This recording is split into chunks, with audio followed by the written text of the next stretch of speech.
Well folks, this is it. Election day arrives tomorrow. We've had weeks of debate after debate on television and arguments on Facebook and Twitter and every other sort of social media thing you can think of. Ah dear, I don't know about you, but I'm totally debated up to here. However, it hasn't changed the opinion that I had before, that for Scotland, as opposed to the rest of the UK, we have to get as many SNP MPs as possible, because that's absolutely the only way that we can fight back in Westminster and get the best for Scotland.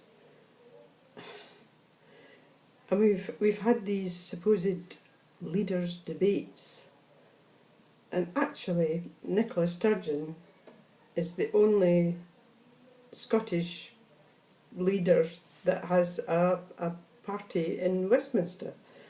I mean, on the Scottish debates we've had Ruth Davison, Kezia Dugdale, Willie Rennie, all the rest of them who, all right, are leaders in Scotland of their parties, but this is not a Scottish election, it's a UK election, a Westminster election, and they have absolutely no say in Westminster.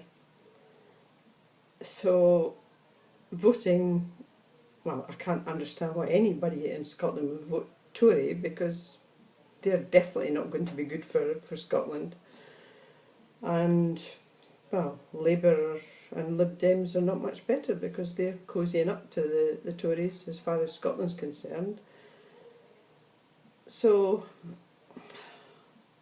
anyway, the time has come, and whether you're pro-independence, anti-independence, pro-EU or anti-EU, in this particular election, in order to get the best deal for Scotland, we have to vote SNP.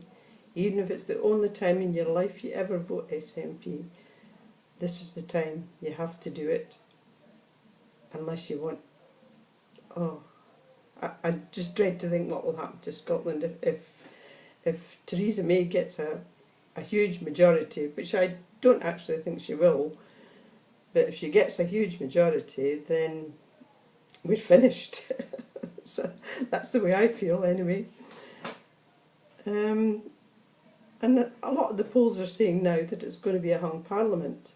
Now if it's a hung parliament, then that's even more important to have lots of SNP MPs, because they will stand up in Westminster, as they've been doing for the last couple of years, and stick up for Scotland, argue against the things that the UK government wants to bring in which are bad for Scotland, and also try and, well, as Nicola says, she's willing to do a progressive alliance with the Labour Party on certain issues which they appear to already agree on, so that's fine. So anyway, tomorrow is the day, so do your best folks, and whatever you do vote. Everybody needs to vote. It's very important, and please, if you can, vote SNP, and let's get lots of them in London. Thank you.